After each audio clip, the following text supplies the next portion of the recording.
Indian Army, notorious for being a terrorist force, is constantly engaged in brutalizing the Kashmiris and committing war crimes in occupied Kashmir. A report released by the research section of Kashmir Media Service on the 76th Army Day being celebrated in India today said that the Indian troops continue to perpetrate grave human rights violations in the occupied territory. Indian Army establishment, influenced by the RSS ideology, is trained in committing genocide and crimes against the Kashmiris. All parties Hurriyat Conference has expressed serious concern over the conspiracies hatched by the India with the help of its puppet regime and the military establishment against the Kashmiris' demand of right to self-determination. According to Kashmir Media Service, APHC spokesman in a statement issued in Srinagar said that after repealing the special status of the occupied Kashmir, the BJP-led Indian government has turned the occupied territory into a battleground to suppress the freedom movement of the Kashmiris.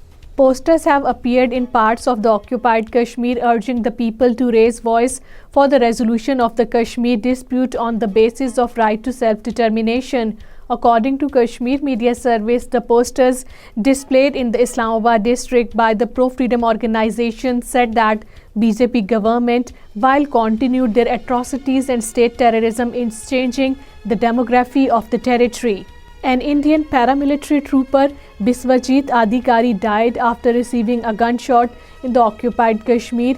According to Kashmir Media Service, the trooper associated with the Indian Central Reserve Police Force was deployed in the Pampur area of the Pulwama district and died under mysterious circumstances after receiving a bullet injury in his head, the Indian police said.